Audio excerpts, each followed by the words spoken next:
biasa. Ini membuktikan, oh masih kaku. Kapan terakhir main musik berarti Pak? Sudah lama. Sudah lama.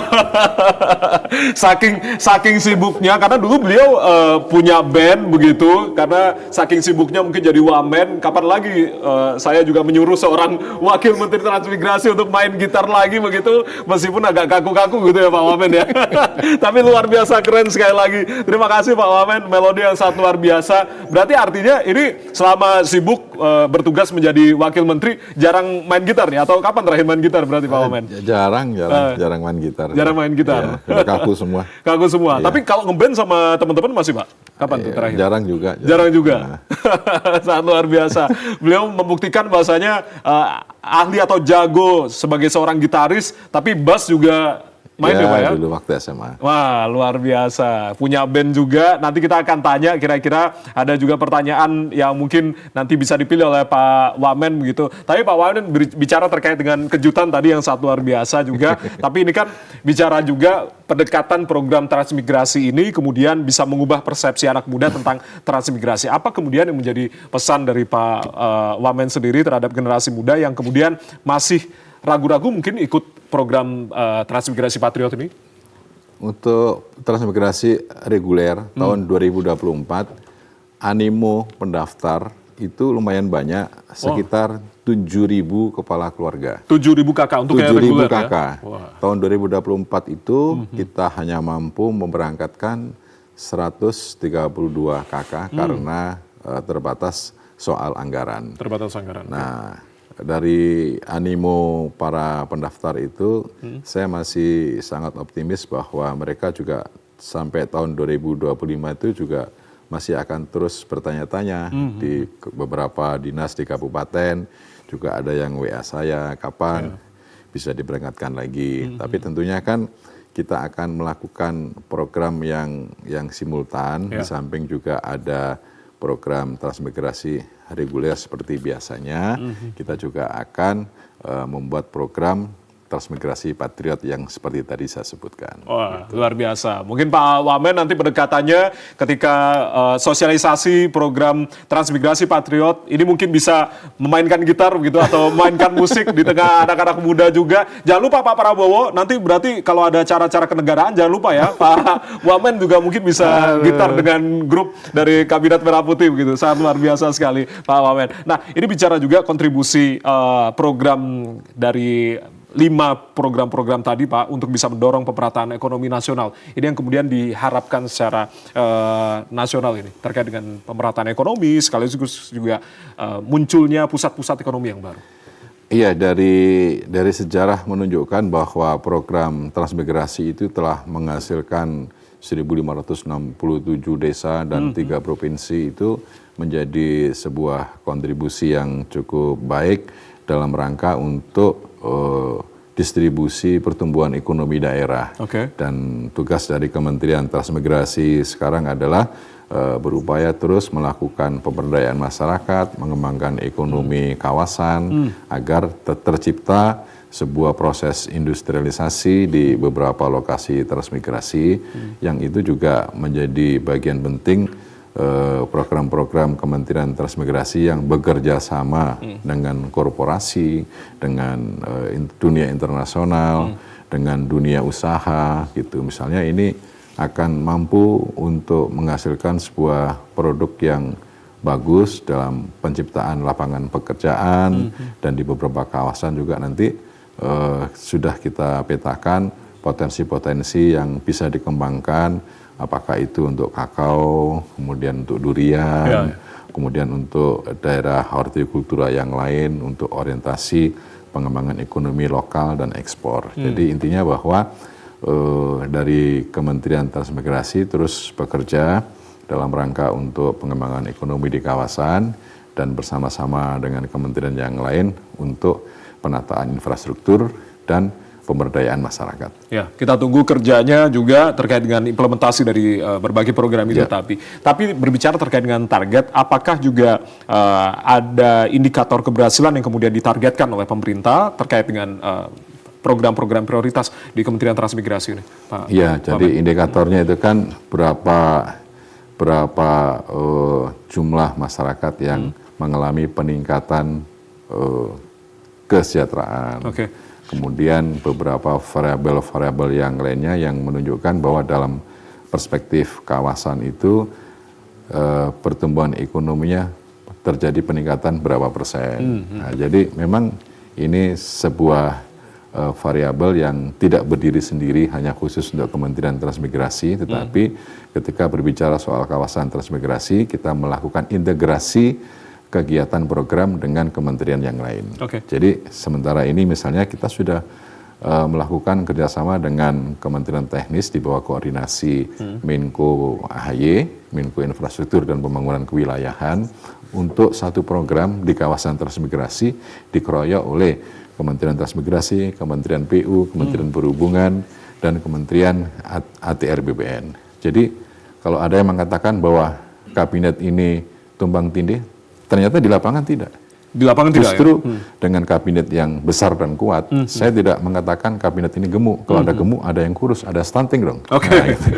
Indonesia ini luas, Ya. harus dikelola oleh sebuah kekuatan yang besar dan kuat, ya. dan kabinet ini besar dan kuat, dan secara teknis ada upaya koordinasi, integrasi, sinkronisasi, dan sinergi antar kementerian di bawah komando Menteri Koordinator Menko. Dan hasilnya memang satu program dikeroyok oleh 5 kementerian, lebih efektif, lebih hemat, dan lebih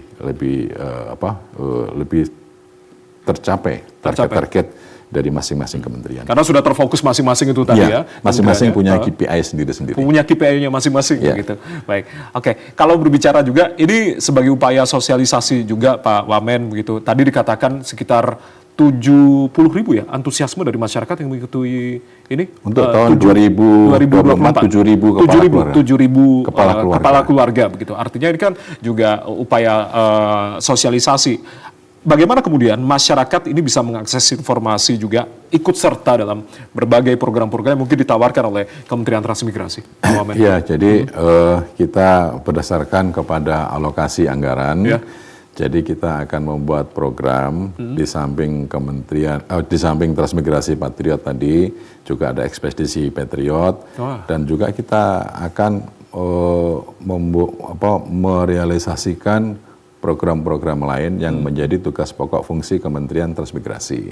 Misalnya apabila ada status dari lahan, kemudian surat-surat HPL yang belum selesai kita selesaikan. Kemudian untuk pengembangan pemberdayaan masyarakat dan pengembangan ekonomi di kawasan, itu juga ada program. Kita akan berkontribusi dan berkolaborasi dengan korporasi, dengan pemerintah daerah, dan beberapa stakeholder yang lainnya. Jadi memang banyak program Kementerian Transmigrasi, intinya bahwa program ini di kawasan transmigrasi di 619 kawasan, dan itu menjadi tanggung jawab dari Kementerian Transmigrasi dalam hal pemberdayaan masyarakat dan pengembangan ekonomi masyarakat. Oke, kita dukung secara bersama-sama program dari Kementerian Transmigrasi untuk sama-sama begitu bisa mengembangkan dan juga menumbuhkan pusat-pusat perekonomian baru. Tadi diharapkan tidak hanya pusat perekonomian baru, tapi juga swasembada pangan yang juga menjadi konsen dari Presiden Prabowo Subianto. Di bagian akhir ini selain kejutan dari seorang gitaris yang berasal dari Kabinet Merah Putih ini, tapi juga ada games, ada quick question, Pak Wamen, begitu. Ada 2 pilihan yang kemudian Pak Wamen mungkin bisa memilih di antara 2 pilihan pertanyaan ini tadi yang paling begitu. Yang pertanyaan. Jangan sulit-sulit ya. Nggak sulit-sulit. Jangan nyontek juga ya. Oke, Pak Wamen, ini yang pertama. Eksekutif atau legislatif? Eksekutif. Eksekutif. Jawabannya apa nih? Lebih nyaman eksekutif kayaknya ya. Lebih implementatif. Oh, lebih implementatif. Dan manfaatnya lebih terasa. Gitu. Memang dua-duanya punya tugas pokok yang spesifik dan tujuannya juga sama. Gitu. Kalau legislatif punya 3 fungsi, fungsi legislasi, fungsi budgeting, dan fungsi controlling. Dalam hal fungsi legislasi dan fungsi budgeting, itu bukan hanya kuasa dan kewenangan legislatif, tapi eksekutif juga ada di situ. Jadi legislatif dan eksekutif itu beda lah. Beda-beda tipis. Betty, tahu juga istilah milenial, Pak Menteri. Oke, sekarang jadi politikus atau dokter hewan, ternyata Politikus. ya. Karena- Jadi ceritanya gimana tuh kemarin lulusan kedokteran hewan Universitas Udayana? Ya, Jadi politikus. saya kuliah di Fakultas Kedokteran Hewan Universitas Udayana lewat program PMDK Wah, pada luar waktu biasa. itu. Ya, jadi masuk perguruan tinggi tanpa tes. Setelah itu terus saya melanjutkan kuliah di Universitas Indonesia, Ya. ngambil Magister Perencanaan Kebijakan Publik Fakultas Ekonomi, gitu. Tahun 2003 sudah lulus. Jadi Ya. memang mengapa di politik mungkin sudah menjadi panggilan jiwa dan saya ingin ikut berkontribusi di dalam merumuskan kebijakan-kebijakan. Luar biasa. Karena setiap aspek-aspek kehidupan manusia, Ipolexus Put Hankam itu seluruhnya kan tidak terlepas dari undang-undang. Ya. Dan undang-undang itu yang membuat adalah lembaga legislatif dan lembaga eksekutif. Jadi kalau begitu, kalau untuk berkontribusi ya harus ikut di dalamnya gitu. Ya, luar Dalam biasa. rangka kemajuan masyarakat, bangsa, dan negara. Baik, Pak Wamen karena asli Lamongan ada dua pilihan, soto Lamongan atau nasi boran. Jadi mana nih yang paling favorit? Tidak bisa ditolak dua-duanya. Tapi yang sering makan apa nih Pak Wamen? Yang sering makan? Sering makan dua-duanya. Sering makan dua-duanya, tapi yang paling favorit ini. Aduh, Betty ya, tapi yang paling favorit nih. itu memang tidak bisa dipisahkan. nggak bisa memang. dipisahkan. Tidak bisa dipisahkan. Memang pilihan yang sangat rumit itu. Iya, iya. Saya nyobain nasi boran Daripada luar biasa. legislatif dan eksekutif. Oke, jadi itu pilihan yang tidak bisa dipilih begitu di antara dua pilihan karena sampai saat ini ya kalau pulang ke Lamongan selalu soto Lamongan atau nasi boran Di begitu. sini di Jakarta juga banyak Ada, soto Pak? Lamongan. Wah, gitu, kapan-kapan banyak. kita Ya. soto Lamongan atau nasi boran nih yang susah juga. Kalau untuk nasi boran itu di Lamongan hanya Oke. diproduksi oleh satu desa saja. Satu desa saja. Ya, Dan lauknya Segoboran. khusus ya? Jadi Segoboran kalau itu apa ya? saya pingin segoboranan itu saya Oke. telepon teman saya, Oke. kalau ke Jakarta bawain dong. Langsung Gitu. kirim begitu Langsung ke dikirim. Jakarta. Oke. Nah, yang terakhir, ini mungkin pilihan yang susah juga begitu. Sama seperti halnya soto Lamongan dan juga segoboran gitu. Pak Prabowo Subianto atau Bang Zulkifli Hasan. Nah, ini juga. Gimana nih? Pak Wamen? Itu bukan pilihan. Bukan pilihan. Karena dua-duanya tidak bisa terpisahkan. Tidak bisa terpisahkan. Apa nih berarti? Menilai sosok seorang Presiden Prabowo Subianto dan juga Bang Zulhas. Kira-kira seperti apa?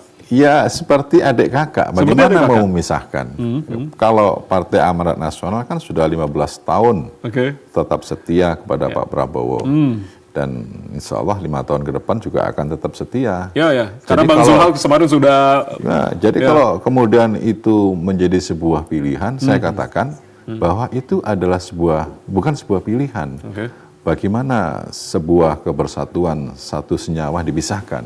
Kan tidak bisa, Mas. Ya. Gitu. Apalagi sudah mendeklarkan begitu ya, mengawal mendeklarkan begitu Bang Zulhas begitu. Ada waketumnya juga di sini untuk bisa mendukung pemerintahan selanjutnya begitu di 2029 begitu ya. Ya, karena ini faktor energi, faktor kesetiaan, Bukan curi stat ya. faktor komitmen gitu. Iya.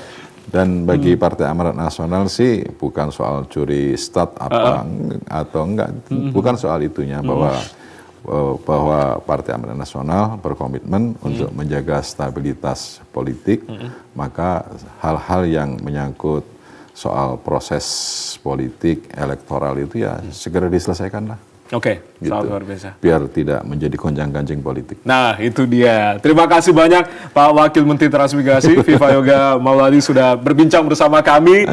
Terima kasih, salam sehat selalu Pak. Kita kawal terus program-program dari Kementerian Transmigrasi dan juga mungkin berkolaborasi dengan Televisi Republik Indonesia, TVRI. Kita tunggu kerjasamanya. Terima kasih. Baik, terima Makasih kasih ya. sekali lagi, Terima salam kasih. sehat selalu. Terima kasih. Dan silakan nanti dilanjutkan ya Pak ya.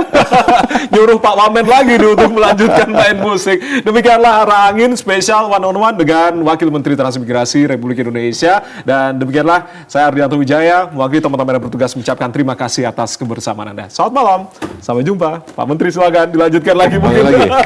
main musiknya.